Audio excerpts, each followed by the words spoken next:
오늘 기도하는 가운데 그 능력 주시는 하나님의 능력을 마음껏 체험하시는 여러분 되길 축복합니다. 우리 함께 읽으신 예레미야 44장의 말씀 가지고 오늘 하나님의 은혜 나누도록 하겠습니다. 인간은 누구나 죄성을 가지고 있습니다. 저와 여러분은 아담과 하와로부터 내려오는 그 원죄로 말미암아 마치 상처에 흉터가 나듯이 우리에게 죄라는 인이 박혀 있는 것처럼 흉터가 있습니다. 이 죄성들이 있어서 그래서 우리는 이 흉터가 아물면 이 흉터가 난 자리에 딱지도 생기고 다 없어지지만 흉터가 남아서 계속 우리가 그것을 보면서 죄된 우리를 상고하게 만들죠. 그래서 우리는 자신도 모르는 사이 이 죄에 끌려갑니다. 나도 모르는 사이에 죄를 짓고 있게 됩니다. 왜? 우리의 죄성 때문에. 우리가 모르고 짓는 죄도 있지만 상황과 환경이 열악함으로 말미암아 내가 어쩔 수 없이 알면서도 짓게 되는 죄들도 있습니다. 다행히 하나님께서는요, 우리가 지닌 이런 연약함, 이 죄성으로 인한 연약함을 너무나도 잘 알고 계세요. 그래서 사람이 죄를 범했을 때 하나님은 그 죄에 바로 즉각적으로 우리를 심판하지 않으십니다. 어떻게 하세요? 계속적으로 우리를 회개의 자리로 초청하세요. 네가 그곳에서 돌이켜라. 네가 나에게로 돌아와라. 내가 얼마든지 너를 용서할 수 있으니까 넌 나에게로 돌아와라. 넌 내 자녀다. 넌 내 딸이다. 넌 내 아들이다. 그러니 네가 어떤 짓을 해도 나는 얼마든지 다시 너를 받을 수 있으니까 다시 나에게로 돌아와라 라고 계속적으로 회개의 자리로 초청하시죠.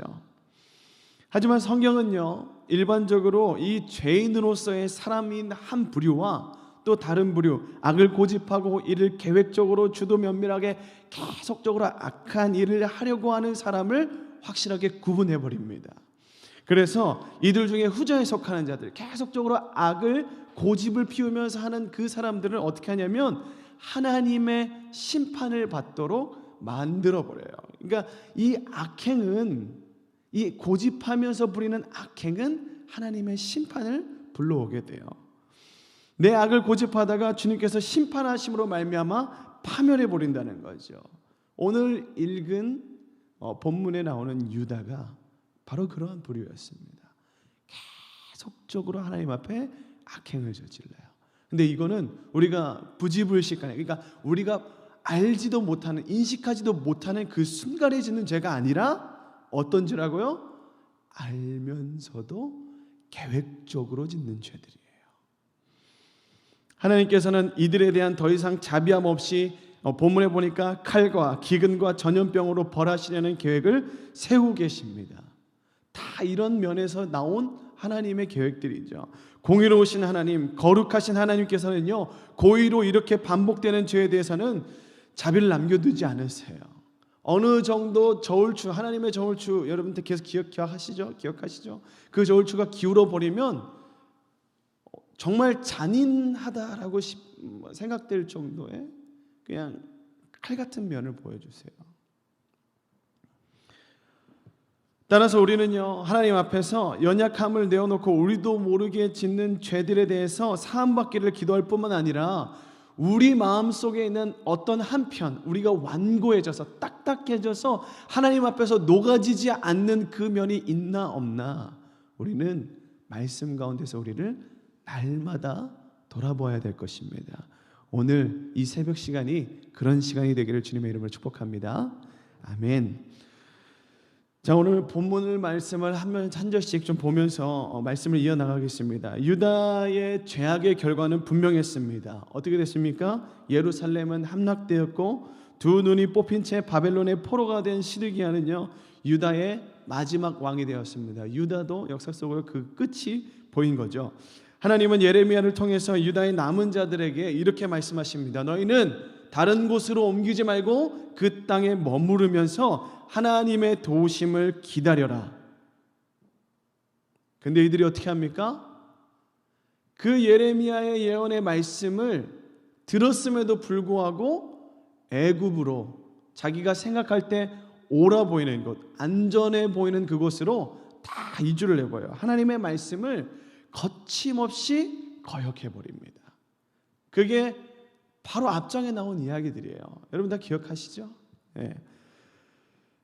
그 말씀들이 어떤지 더 자세하게 좀 보려고 하는데, 하나님은 이런 이스라엘 보시면서 오늘 말씀하시는 겁니다. 니네가 어디 있건 간에 내가 내 말을 계획적으로 주도 면밀하게 여긴 너희에게 반드시 벌하겠다라고 말씀하시면서 1절부터 14절의 말씀을 오늘 특별히 애굽으로 가서 이미 정착해버린, 그리고 그곳에서 죄악을 저지르고 있는 그 이스라엘 백성들, 유다의 백성들을 향해서 하는 말씀입니다. 우리 함께 1절부터 말씀을 보도록 하겠습니다. 우리 1절 말씀 다시 한번 더 읽어보겠습니다. 시작. 애굽 땅에 사는 모든 유다 사람 곧 믹돌과 다바네스와 놉과 바드로스 지방에 사는 자에 대하여 말씀이 예레미야에게 임하니라 이르시되. 1절에 보니까요 여러 지역이 나와 있습니다. 믹돌과 다바네스와 놉과 바드로스 지방이라고 하는데, 이것은요 다 애굽의 지역들입니다. 그리고 이 애굽의 지역에 사람들이 다, 이게 유다 사람들이 다 흩어져서 사는 거예요. 어떤 한 지역에만 사는 게 아니고 자기가 살기 좋아 보이는 애굽 땅으로 다 흩어져 버린 거예요. 완전 하나님의 말씀과는 정다른, 애굽 안에서도 어떻게 모여서 하나님께 기도하고 있었으면 그나마 변명거리라도 있었을 것 같아요. 근데 너희는 무너진 예루살렘에서, 그 이스라엘에서 나의 도움을 기다리라고 했는데 이들이 어떻게 합니까? 애굽의 전 지역에 흩어져서 자기가 좋아 보이는 곳에 흩어져, 완전 하나님의 말씀과는 반대로 되는 거죠. 여러분 한번 지도를 한번 보시겠습니다. 지도를 한번 보면요 이 지역에 나오는 것들이 보이는데 잘 안 보이시죠? 이 처음에 나오는 믹돌 지역이 바로 여기 지역입니다. 여기 지역, 여기가 믹돌 지역인데요. 이 믹돌 지역 그 다음이 다바네스, 그리고 놉, 그리고 바드로스 지역입니다. 이게 방금 우리가 성경에서 읽은 지역의 형태인데요. 여기가 애굽의 전 지역을 나타내는 도시라고 생각하시면 됩니다. 이스라엘이 지금 애굽의 전 지역에 흩어져서 자기가 원하는 곳에 정착해서 살고 있는 거예요. 애굽 땅의 중심에는요 이 나일강이 흐르고 있습니다. 그 동편 경계 부근에 홍해가 흐르고 있어요. 그 믹돌은요 출애굽 당시에 어떤 지역이냐면 홍해를 건너기 전에 이스라엘이 진을 쳤던 곳입니다. 홍해 서쪽 부근에 있는 건데, 그 부근에서 그 부근을 믹돌을 기준으로, 다바네스는 나일강 하류에 형성된 삼각주, 여기 지역이죠. 삼각주, 여기 지역이 삼각주 지역인데, 여기 지역 하류에 형성된 동편 지역으로 믹돌을 기준으로는 북쪽에 있죠. 그렇게 있고, 또 놉은 나일강 서쪽 지역으로 믹돌 기준으로 서쪽에 위치해 있습니다. 놉이 여기 있죠. 여기 세 번째 동그라미 쳤던데 여기. 그리고 마지막으로 언급된 바드로스 지역은 특정 성읍이 아니고 나일강 상류 부분을 전체 아우르는 광범위한, 그러니까 이쪽을 모두 섭렵하는 지역이 바로 바드로스 지역이라고 여러분 생각하시면 됩니다. 이는 믹돌을 기준으로 이렇게 남쪽에, 이렇게 믹돌을 기준으로 이렇게 남쪽에 있는 거죠. 이제 다시 저를 보시고, 유다의 남은 자들이요 애굽의 동서남북 광활하게 흩어져 있지만 하나님의 심판을 피할 수는 없었습니다. 그들이 예루살렘이 아닌 다른 곳으로 가서 하나님을 벗어나서 자기가 원하는 대로 살지만 그들은 다 하나님의 눈 아래, 하나님의 시 아래 있는 거예요. 이 말은 즉슨 하나님의 보호 아래 있다는 말도 되지만 그 반대로 죄인들에게는 어떻게 됩니까? 하나님의 심판을 피할 수는 없다라는 거예요. 하나님은 사방에 흩어진 유다 사람을 향해서 즉각적인 심판에 앞서서 오늘 말씀을 보여줍니다. 예레미야를 통해서 기회를 주시죠. 니네가 어떻게 해라? 다시 돌아와라. 그런데 이들이 어떻게 해요? 돌아오지를 않습니다. 어떻게 할 수 있냐? 이들이 이 애굽 지역에 들어가서 뭘 하기 시작하냐면 하나님이 가장 싫어하는 걸 하세요. 하나님이 가장 싫어하는 게 뭡니까? 맞습니다. 우상 숭배예요. 근데 이 우상 숭배를 하기 위해서는, 그러니까 우상 숭배를 하고 있다라는 것을 확신하기 위해서는 이들이 어떤 행동을 했는지를 보여야 될 거 아닙니까? 이 우상 숭배를 하기 위해서는 그들을 위한 산당도 세워야 되고 그 우상들의 산당에 들어가는 기물들도 채워야 되는데 이미 다 그런 것들이 차려져 있다라는 거예요. 그 말인즉슨 애굽에 들어가서 이미 시간이 어느 정도 흐른 겁니다. 애굽에 들어가서 어느 정도 시간이 흐르고 그들의 문화에 자기들이 익숙해지고 하나님이 점점 잊혀져 가고 자신에게 맞는, 자기에게 도움이 될 것 같은 그런 것들을 신으로 모시기 시작했다는 거예요. 하나님이 가장 싫어하는 가증한 일인 우상 숭배. 2절을 한번 이어서 읽어보겠습니다. 우리 2절의 말씀 함께 읽겠습니다. 시작. 만군의 여호와 이스라엘의 하나님께서 이와 같이 말씀하시니라. 너희가 예루살렘과 유다 모든 성읍에 내린 나의 모든 제단을 보았느니라. 보라, 오늘 그것들이 황무지가 되었고 사는 사람이 없나니. 여러분, 애굽에 흩어진 유다 사람은요, 하나님의 심판으로 예루살렘과 유다의 모든 성읍에 내린 재난을 받습니다. 어땠습니까? 하나님 먼저 그들에게 과거에 목격했던 그 심판의 현장들을 상기시키세요. 아무것도 남겨져 있지 않은 황폐한, 그들이 믿고 그들이 절대적으로 승리의 상징이라고 생각했던 성전마저 어떻게 됩니까?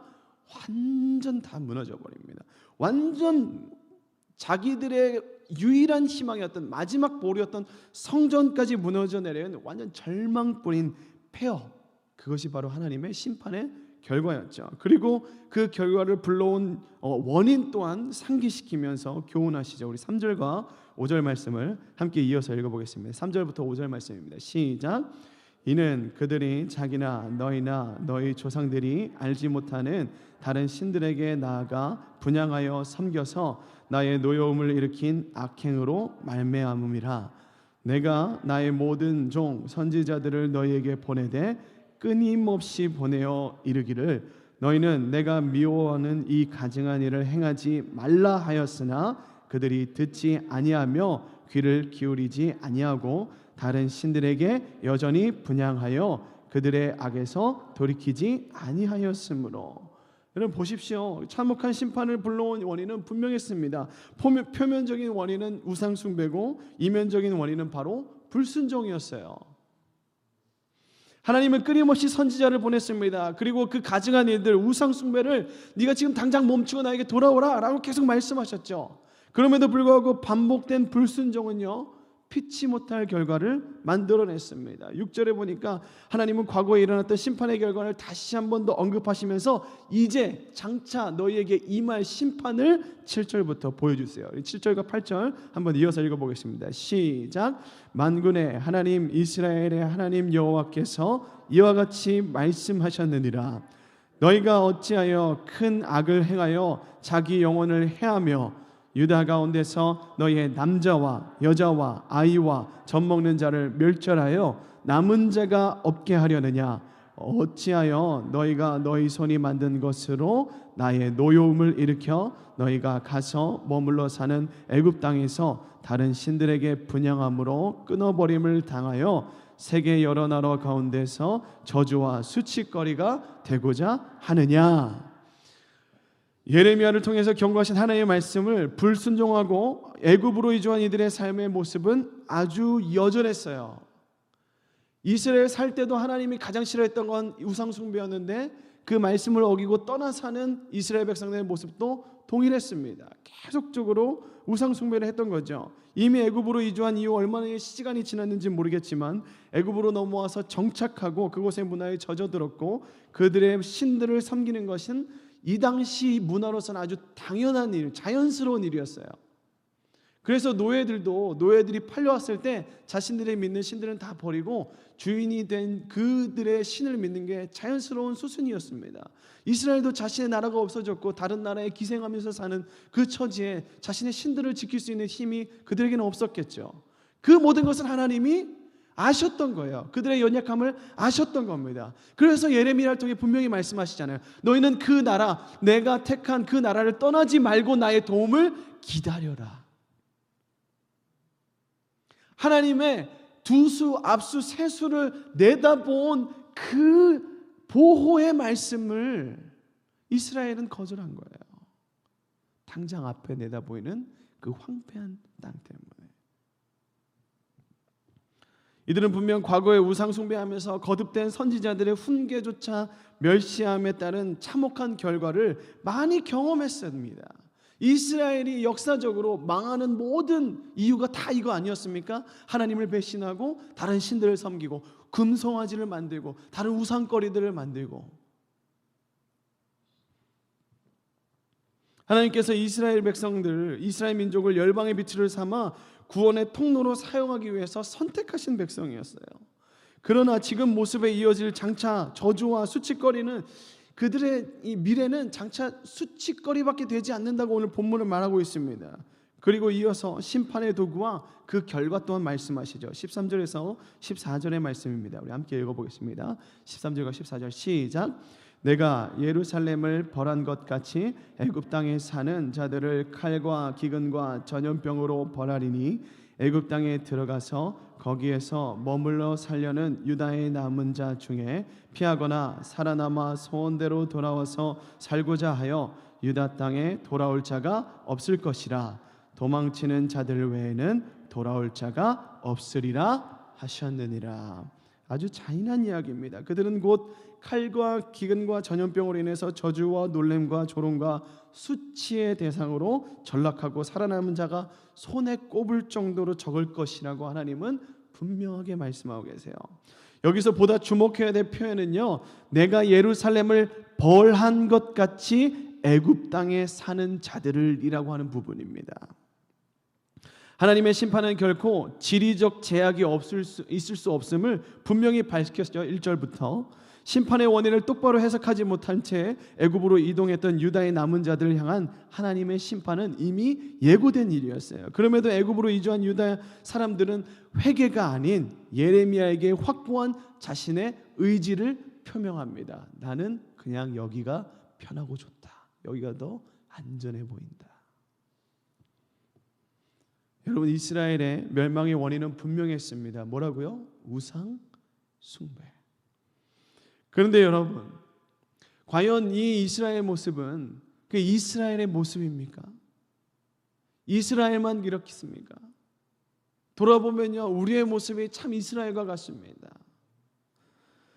우리 삶에도 얼마나 많은 우상이 많은지 모르겠습니다. 우리 안에 잠재되어 있는 이 죄성으로 말미암아 우리가 인식하지 못한 채 우리 삶에 익숙한 채로 우리도 모르는 사이에 어떤 우상을 만들면서 살아간다는 거예요.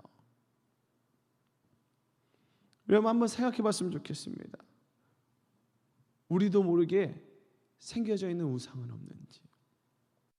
여기서 우리는 분명히 한 가지 알고 넘어가야 될 부분이 있죠. 과연 우상은 무엇인가 하는 이 우상에 대한 정의입니다. 여러분, 우상은 무엇입니까? 많은 사람이 저마다 자기의 우상에 대한 그 정의가 있겠죠. 우상의 그 성경적 사전의 그 정의는 이렇습니다. 우상은 하나님만을 경배해야 할 백성들의 마음을 하나님께로부터 멀어지게 만드는 유무형의 형상. 다시 말씀드리겠습니다. 우상은 하나님만을 경배해야 될 백성들의 마음을 하나님께로부터 멀어지게 만드는 유무형의 형상이라고 표현합니다. 그러니까 우리의 영혼은 기본적으로 하나님을 향하게 되어 있습니다. 왜냐하면 우리의 마음은 늘 공허하거든요. 그래서 이 공허한 것을 채울 수 있는 분은 오로지 누구이십니까? 하나님밖에 없어요. 근데 이 공허함을 하나님 아닌 다른 것들로 채우려고 한다는 거예요. 그게 다 뭐라고요? 그게 다 우상이라는 거예요. 우리의 마음이 공허해요. 이 죄성 때문에 많이 먹어도 많이 가져도 많이 누려도 늘 공허하고 불안하단 말이에요. 근데 그 공허한 것을 채울 수 있는 분이 오로지 하나님입니다. 그래서 많은 선지자를 통해 하나님이 계속 말씀하시는 거예요. 나에게 돌아와야 그 만족이 채워질 수 있으니까 나에게 돌아와서 안식을 누려라. 근데 사람들이 그걸 거부합니다. 그리고 세상에 있는 돈과 명예와 꿈과 비전과 자기의 자녀들 같은 것, 그런 것들로 자기의 만족을 채우려고 해요. 그러니까 늘 쓰러지는 거예요. 그러니까 늘 만족이 없는 거예요. 이걸 우상이라고 부르는 겁니다. 돈, 명예, 자존심, 꿈, 나의 계획이나 미래, 사업, 심지어 자녀들까지도 나의 우상이 될 수 있다는 거예요. 이 우상이 무서운 것은요, 앞서 계속 말씀드린 것처럼 우리도 모르는 사이에 나의 우상이 되어 있기 때문에 무서운 겁니다. 내가 이제부터 우상으로 섬기고 살아야지, 이렇게 사는 사람 없어요. 여러분, 신앙생활하는 여러분 중에 내가 그렇게 우상 삼고 살아야지 하는 사람이 어디 있습니까?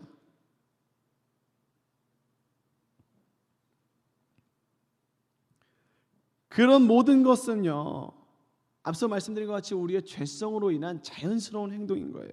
이 죄성과 싸우기 위해서는요, 오늘 새벽에 나와서 말씀을 듣고 기도하는 이 시간이 반드시 필요한 겁니다. 말씀 앞에 나를 비춰보고 빛이신 주님이 나를 비춰주실 때 비로소 내가 내 상태를 알아볼 수가 있는 거예요. 어둠 가운데는 이게 똥인지 된장인지 구분을 못하는데 빛이 딱 나오고 내 상태가 주변이 확 보이니까 내가 어떤 상태인지 아는 거예요. 내가 어디에 상처가 났는지, 난 지금 어디에 있는지, 늪지대인지 평지인지 아니면 광야인지 아니면 초원인지 푸른 밭인지, 그때야 비로소 알 수 있는 겁니다. 언제? 내가 말씀 앞에 서 있을 때.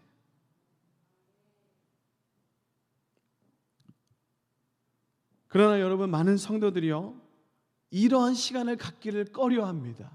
왜? 자신을 보는 게 너무 두려운 거예요.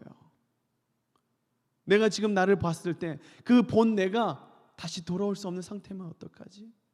자신의 생각으로, 자신의 잣대로 모든 것이 가능한 그 하나님을 뛰어넘은 걱정이 자신을 덮어버리기 때문에 그 말씀 앞에 서기가 싫은 거예요.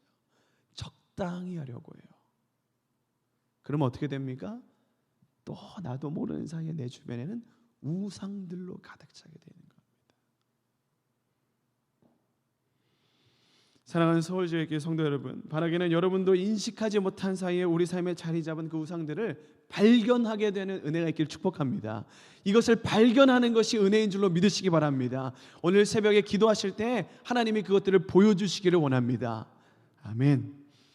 여러분, 짧게 우상에 대한 이야기를 하나 좀 더 하겠습니다. 이 우상에는요, 큰 특징이 하나 있어요. 뭐냐면요, 우리가 하는, 여러분, 이 믿음 생활은 누구를 위해 하는 겁니까? 우리는 하늘에 계신 하나님을 위해 하는 거예요. 그래서 신앙생활, 이 신앙생활 안에는요, 여러분의 직장도 포함되어 있습니다. 여러분의 가정생활도 포함되어 있습니다. 여러분이 생활하는 모든 삶의 터전이 다 포함되어 있어요. 그 삶은 다 누구를 위해 하는 겁니까?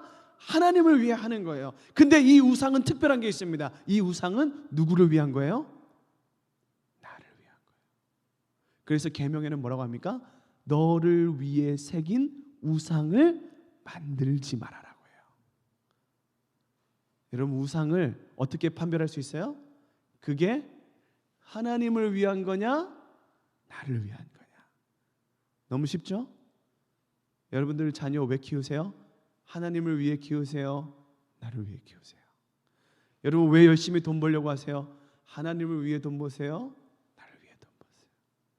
여러분, 왜 그렇게 꿈을 찾아 떠나세요? 하나님을 위해서요? 아니면 나를 위해서요? 여러분, 오늘 기도하실 때 내 삶이 과연 하나님을 위해서인지 아니면 나를 위해서 새긴 우상들로 인함인지 돌아보시면서 오늘 하루 하나님이 가장 싫어하시는 그 우상으로부터 멀어져서 더욱더 하나님과 가까워지는, 그래서 평안을 누리는, 그렇게 하나님의 자녀로서 오늘 하루도 평안하게 살아가는 귀한 날 되시기를 주님의 이름으로 축복합니다. 우리 함께 기도하시겠습니다.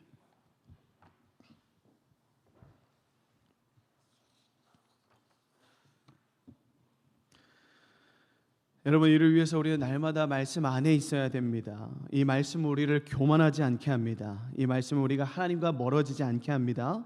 이 말씀은 우리가 올바른 길로 올바로 걸어갈 수 있도록 우리를 인도해 줍니다. 이 말씀을 떠나면 우리는 더 이상 우상으로부터 안전한 곳에 있을 수가 없습니다. 하나님의 말씀만이 우리를 안전하게 하십니다. 여러분, 오늘 말씀을 기억하시면서 하나님, 내가 주님 안에 있기 원합니다. 주님 안에 있어서 이 우상으로부터 멀어지고 주님의 뜻에 더욱더 합한 자로서, 주님의 자녀로서 오늘도 살아가게 하여 주시옵소서. 우리 함께 받은 말씀과 여러분이 가지고 나오시는 기도 제목을 위해서 주님의 이름을 한번 부르짖고 기도하며 나가겠습니다. 부르짖습니다.